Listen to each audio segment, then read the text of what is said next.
The covered hopper is one of the most common types of freight cars seen across the North American rail system and is primarily used for the transportation of bulk dry goods like grains, sugars, and dry chemicals. Although covered hoppers were first introduced in the 1930s, the design has changed quite a bit over the last 90 years, but many of the design changes have converged to a very similar looking car across several manufacturers. The Trinity 5161 is a prime example of this and can be seen across the United States. Chances are, if you've seen a freight train in the last 25 years, there was a 5161 in the lineup. The design has been reproduced over 25,000 times, with owners ranging from Class 1 railroads down to smaller, short-line railroads since 1995. Athearn's example of the Trinity covered hopper has undergone several changes since the primary release back in 2002. The hopper was released under the Genesis line and had several production runs over the years. The model was moved down to the ready-to-roll line with a reduction in details in an effort to reduce costs. After several production runs in the ready-to-roll line, the Trinity hopper was announced to be produced back in the Genesis for 2021. This latest release was announced in May 2019, and dealers finally took delivery in early March 2021 after some COVID-19 related delays. The rail cars are now also being offered in 3-unit packs with a small savings when purchasing, as well as a good number of these represented in the Prime for Grind line. This latest release included cars from BNSF, Ferromex, GACX, and Union Pacific for a total of 49 road numbers over 10 paint schemes. Today we'll be taking a look at the GACX patch from the Southern Illinois Railcar model. Starting off on the A end of the car, we can see evidence of the Prime for Grind scheme with the patchwork over the reporting marks and re-stenciling of the caution, no side ladder warnings. The A end of the car can be identified by the lack of a brake wheel and associated housing. The plastic end cage with separately applied metal grab irons is relatively bare and allows modelers to have a unique view through the car body down to the rails. One of the more interior details is the air piping running into the car body along with the brake linkage details, and the most standout feature on the A end is the etched metal crossover platform. With the upgrade back to the Genesis line, some of the details that were brought back were the coupler cut bar and the silver-tipped train line air hose. Finally, the car is fitted with a plastic scale McHenry coupler and magnetic trip pin for solid operations. The sides of these cars are often pretty plain and provide a large canvas for graffiti artists to show off their work.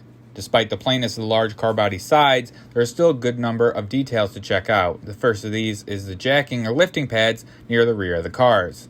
The trucks have also been revamped for the Genesis line with the return of the rotating roller bearing caps on the Genesis 100-ton truck side frames. Since the specific model is in the Prime for Grind scheme, the truck side frames have been painted in a greenish-brown color for simulated road grime color, but the as-delivered models feature normal black truck side frames. Underneath the cars, the side details of the unloading gates can be viewed as well.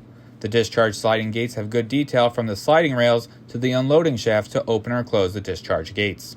The overall bodies of the rail cars are made from 10 or 12-piece body panels welded together depending on the model and year of production. This Southern Illinois rail car is a 10-piece body panel model.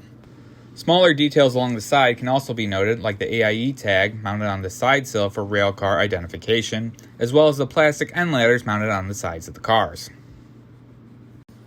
The B end of the rail car is designated by the brake wheel and brake wheel housing and has a few more details than the A end counterpart. Protecting all the brake components is once again the plastic end cage with some separately applied metal grab irons. The actual brake wheel and housing is mounted to the outer portion of the plastic end cage and has a chain connecting the brake wheel housing to the internal brake linkage inside the end cage. The air reservoir and triple valve are tucked inside the end cage, connected via wire air piping between all the braking components. The etched metal crossover platform is a little bit different on the B end as well, with a little notch taken out to allow the brake chain connection. The rest of the details are the same compared to the A end with a coupler cut bar, silver-tipped glad hands, and McHenry scale plastic coupler. The tops of the Trinity cars are pretty standard by covered hopper expectations. The main standout feature is the etched metal roof walkway that dominates the view. For this specific version, the roof walkway is unpainted and is bare metal steel, but other versions like the Ferromex, the roof walkway is painted to match the rest of the paint scheme. The roof walkway also sports separately applied metal grab irons on either side of the roof ladders and are painted to match road-specific details. This model is painted white, but others in the release are painted colors like yellow or red. Down the center of the roof is the grain-style hatches with the locking pins modeled as well. And finally, some of the other roof details seen are the caution signs printed on the edges to warn workers of no side ladders on the cars. The undersides of the cars have pretty good details despite the fact it can be hard to see with the cars rolling down the track. As pointed out earlier, the trucks are nicely done with the roller bearing caps, and with the car turned over on its side, it allows us to see the brake shoe detail modeled between the axles. The center sill has some surprisingly good detail with the various weight-saving holes and support brackets along the edges. The troughs of the covered hoppers all have the correct printing, label, and pictures seen on the prototype and are legible under magnification. From this angle, we also get a better view at the sliding gate details as well as the unloading shafts.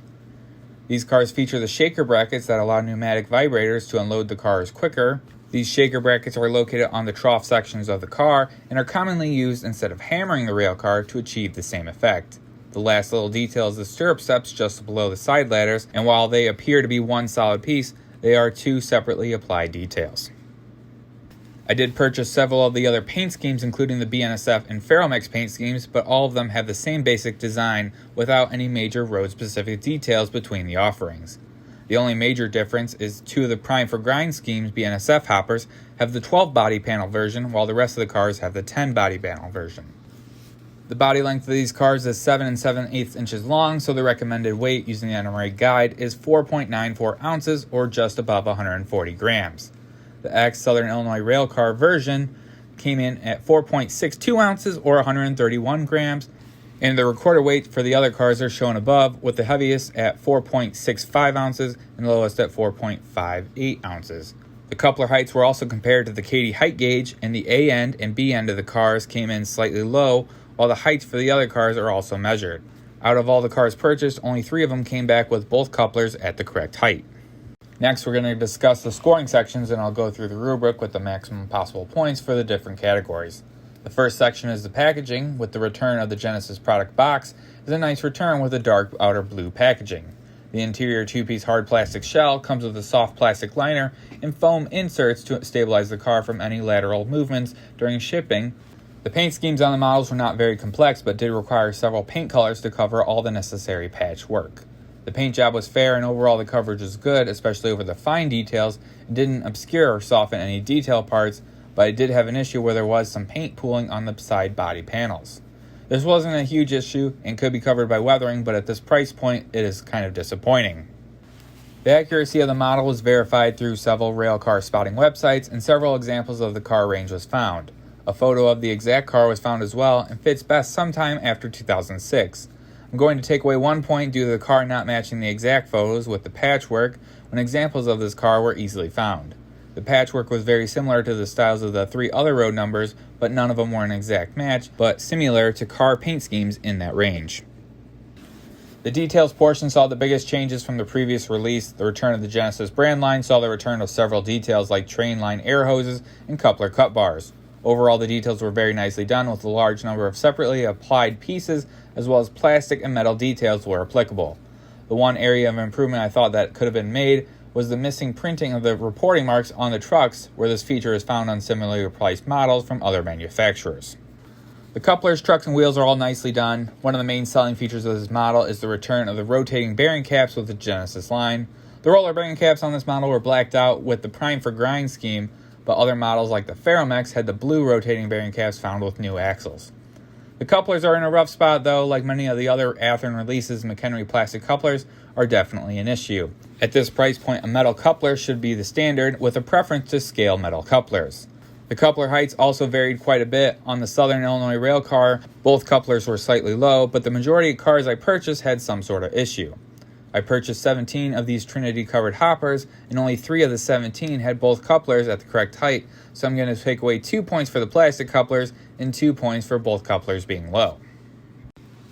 When doing the test runs and shot for B-roll, the cars operated very well with no major issues. The majority of the cars had one truck seated against the bolster and the other truck a little bit loose for good 3-point suspension for a smoother ride down the rails.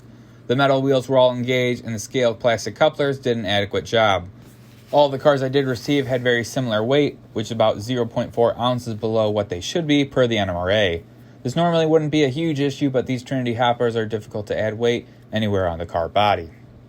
The value of these cars is obviously different to every single person, but personally, I thought Athearn did a fair job. The MSRP of these puppies is $53, but my local hobby store was able to sell them at about $40 per car and $110 for the 3-packs.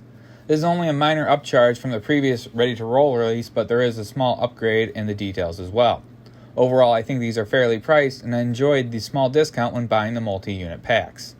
And last up is the miscellaneous section. Overall, I thought these cars are very nice, but there are some areas to improve for Athearn in terms of looks and performance, and should look for these improvements in later releases. Adding up all the points, that gives us a 90 out of 100 or a low A-. And we'll compare this to the recently reviewed cars, and the Athearn Genesis Trinity Hopper lands about mid-pack. With some final thoughts on this car, it is very nicely done and a great addition to any modern modeler's fleet, especially if you enjoy those long unit trains of grain hoppers. If you model the BNSF Earthworm trains, this is a good opportunity to pick more of those cars up, as they're often hard to find or very expensive in between releases. Athearn did a nice job of mixing it up with several prime for grind paint schemes, along with several other non-typical paint scheme releases. I did mention several times in the video that I thought there were some areas of improvement that could be made, but I definitely think this car is great, and I know I'll be picking up more of these cars in the future. If you're still looking for this release, you can go ahead and pick some up from your local hobby stores, but they are selling out quickly and are going to be difficult to find here pretty soon. There is another production release set to be delivered in December 2021, so now is a good chance to pre-order the next run. In the end, I know I really enjoyed my purchase, and I would definitely recommend it to others, but let me know what you guys think. Do you guys think this car was better as a Genesis release, or did you like it more as the ready-to-roll version? And just tell me what you guys thought down in the comments below. If I missed anything else, or if you guys have any some more thoughts, go ahead and send those in the comments below too. But that's all I got for you guys right now, so I want to thank you guys for watching, and we'll see you next time.